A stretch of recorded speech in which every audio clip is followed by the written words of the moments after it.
sucker MC's got nothing on me. From my grades to my lines, you can't touch Kevin G. I'm a mathlete. The nerd is inferred, but forget what you heard. I'm like James Bond the Third. Should have shaken, not stirred. I'm Kevin the Poor. The G is silent when I sneak in your door. I make love to your woman on the bathroom floor, but I don't play it like Shaggy. You'll know it was me, because the next time you see her, she'll be like, oh, Kevin G. So what's Welcome, up? everybody.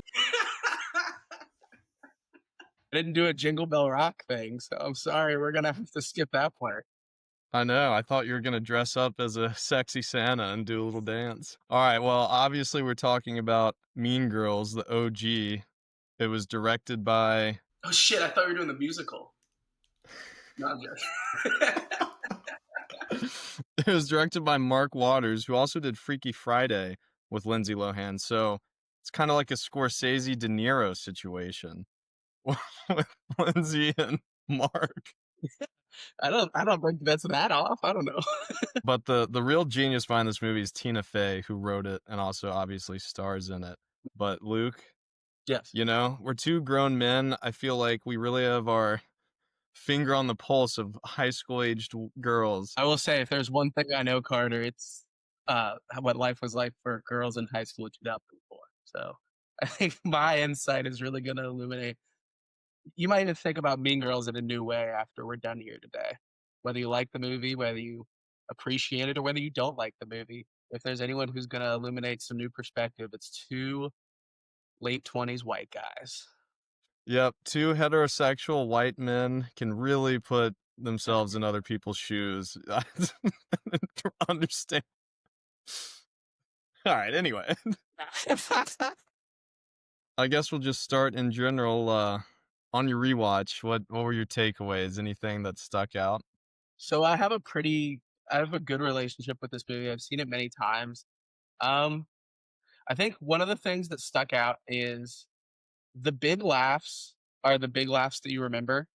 There's not as many in between laughs as you get on like a Superbad or something like that. But it's almost a comfort movie for long stretches, just because you know the beats so well and everything feels so familiar. And like more so than a raunchy comedy, the Lindsay Lohan aspect kind of brings like a teen coming of age, even though they do ridiculous things the whole time. So it's not only just the ha-has, but it also it feels kind of nice. It's like you're with your friends who are mostly terrible people. Well, yeah, that's the interesting part of it, because obviously it's titled Mean Girls because all the girls are mean, but even like Janice is also just the worst. She says terrible things. Yeah.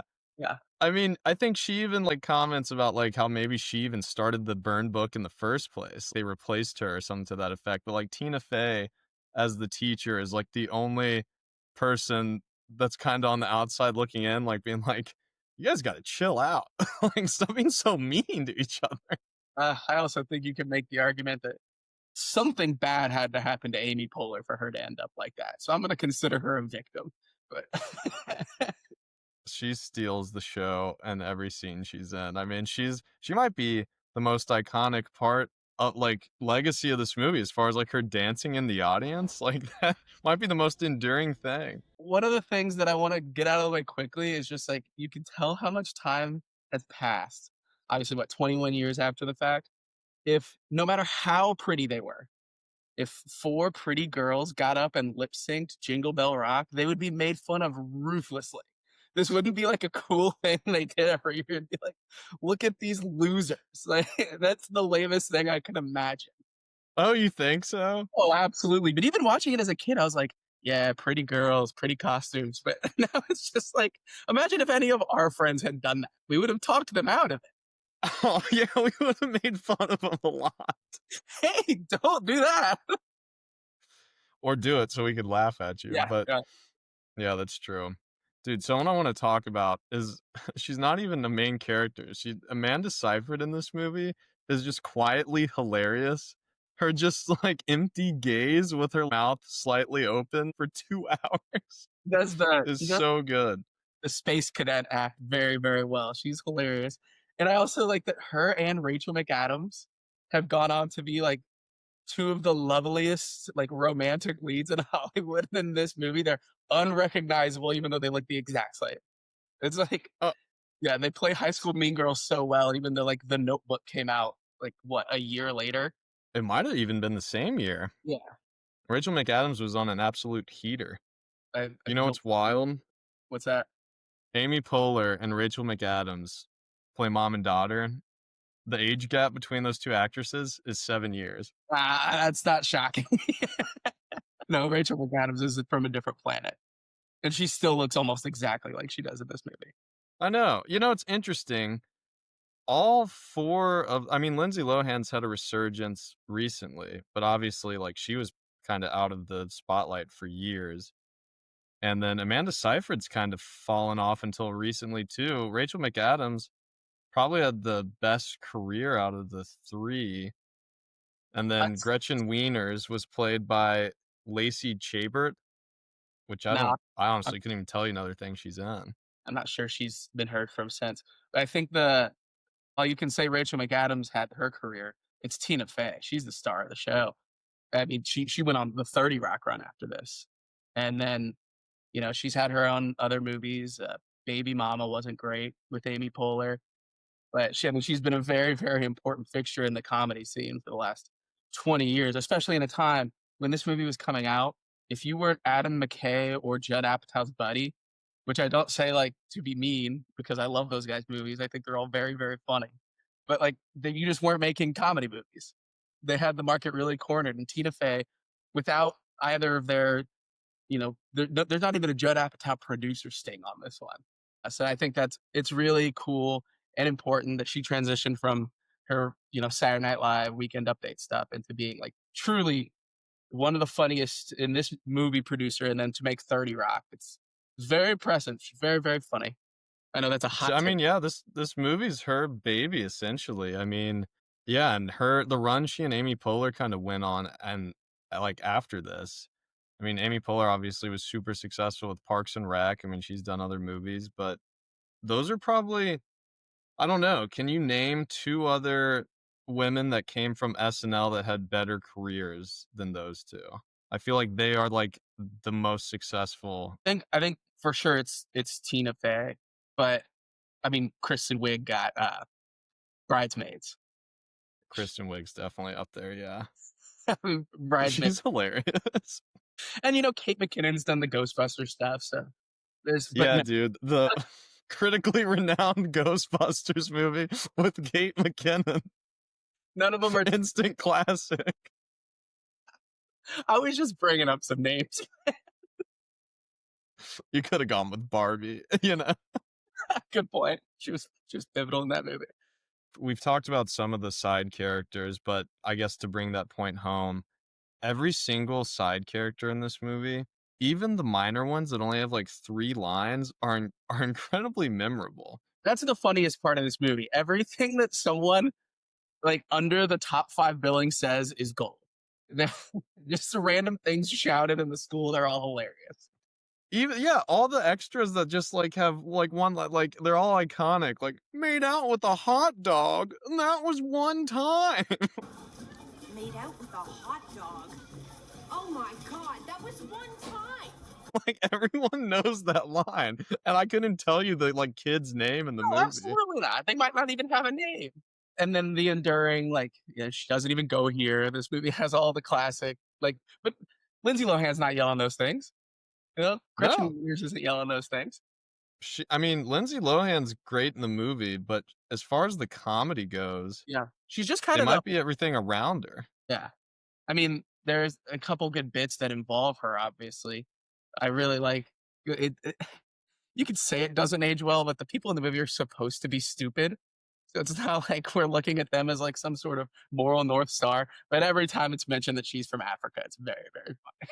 I just wanted to let everyone know that we have a new student joining us. She just moved here all the way from Africa. Welcome. I'm from Michigan. Great.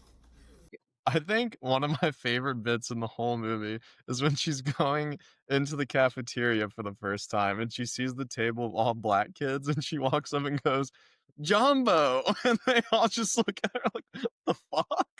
Really bad. I was looking up because I really like this movie, but I wanted some contrary opinions, and a lot of what I was able to find is a lot of really modern commentary about how the bits in this movie have aged poorly, like the whole Rachel McAdams arc about becoming fat, like that's obviously faux pas, and then the stuff with sexuality, like the Janice character kind of gets abandoned because she's perceived as gay. And I really disagree with any of those things having aged remarkably poorly because it was I, all they were all the villains who thought these things. Like it might be played for laughs a little bit. You know, calling your buddy too gay to function might not be the most PC thing in the world, but I don't think I think that's like a fundamental misunderstanding of what's happening in the movie. well, that's what I was gonna say. It sounds like those people missed the point entirely. Like, it's all satire as far as all that stuff goes. I feel like I don't know, that's just looking at it from a surface level. If you actually, like, analyze, like I mean, it's Mean Girls, but of course it has themes like any other movie, like, it's kind of the whole theme of the movie. Yeah, and it's called Mean Girls. Again, it's not called girls you're supposed to really like and get along Yeah. with. Eye to eye with. Really nice girls. I think the legacy of this movie is that I don't know, they kind of just nailed it. I will say one of the funniest things to me when I first saw this movie was Regina George getting mowed over by a bus unexpectedly.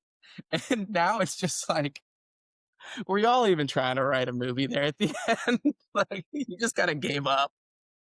You know, it's so jarring. It does I feel like it almost works just because it is so shocking. Like, it's almost like a bit you'd see in, like, Scary Movie or something. Certainly works on first watch. And it's exactly like something that had in Scary Movie. Scary Movie 6 coming to theaters near you. But I really I don't think it's kind of just cheap comeuppance, but it was funny, so who cares? Yeah, I do love that, like, the whole lesson by the end is they all you know, it's not like one gets one over on the other. It's like, "Oh, we're all being crazy, and we all need to learn to, you know, live in peace and be kinder to one another." Yeah, So no, yeah, I do think it's a feel-good movie in that sense where, like, by the end, like, it's just a wholesome conclusion. Everyone kind of learns their lesson and comes out relatively unscathed. because in a Regina George might have something to say about that. But I said relatively. in a meaner-spirited movie written by someone who wasn't as talented as Tina Fey, there's like a Carrie Pig's Blood scene when the plastics are performing their little Jingle Ball Rock. There's like it's absolutely played as a revenge porn for anyone who's ever like, you know, been bullied. But I think it's much more nuanced and funny even to just be like, yeah, actually, we all kind of suck. We're Yeah, everyone's kind of a perpetrator and a victim. Like, I guess that's what the whole gymnasium scene illustrates is like, you know, have you ever said anything bad about your friends behind their back? And everyone raises their hand. true to life. I think Yeah. that's definitely the takeaway of the movie. That and all the yucks we had along the way. Were you upset that they never made like a spinoff like Jerk Boys? Have you seen the middle school comedy Good Boys? I think that's what it's called. The Seth Rogen. Oh, I remember the trailer for it, but I never did watch it. It was okay. That checks out. I feel like I didn't hear much about it. It's not as good as this. It was pretty funny. But yeah, no, I think that this movie, it's awesome that they have completely left it untouched. No weird reboot in the last year or two where they sang songs and like I'm really happy that we never tainted the legacy. Well, dude, it's like what's the high school it's like High School Musical, The show. the musical, the show, or the show, the musical. And they did a Mean Girls Broadway play musical. And from what I've heard, it was great. And then they, yeah, made a movie of the musical of the movie. One step too far, probably. We've dug a little too deep in the rabbit hole there. But I never saw it. Perhaps too derivative. I hope they had a great time making it. I hope some executive made a lot of money. Any big picture thoughts? Any things you really need to get off your chest? Any hot takes? You know, this isn't really like a big picture thought or a hot take, but I feel like the dialogue in this movie. I mean, we've already talked about it, but there's so many one-liners that just stick in my head. Like some movies have maybe one or two iconic sentences. You could say maybe 60% of the lines in this movie, and people will understand what you're talking about. I'm gonna ask you another question I haven't prepped you for, which is one of my favorite things to do. But have you this has got to be a top 5 quotable of our lifetime. And it's like this super bad. Talladega Nights has got to be up there, but especially because this is a PG-13 comedy, which definitely I saw it when I was younger, and so I've had a different relationship over every stage of my life. I've found different things funny at different stages, and like yeah, when you're 9 years old and you hear someone call a person too gay to function, or you see him get hit by a speeding bus. That's hilarious. You hear Kevin G rap and you're like, haha, that's uncommon. But now it's like you can see the movie as a more like kind of like meta contextual commentary and still appreciate the laughs. That is an interesting point because yeah, I definitely this movie was in my life. I mean, I have an older sister, so I watched this movie before I probably understood like half the jokes, if I had to guess. And yeah, it just now rewatching it, I'm almost like you said, I'm thinking more thematically about the movie versus just sitting down and just having a good time, which I mean, that's just the nature of these videos too. We got to kind of dissect it, even if it's a goofy comedy from the And early 2000s. that makes make us stupid.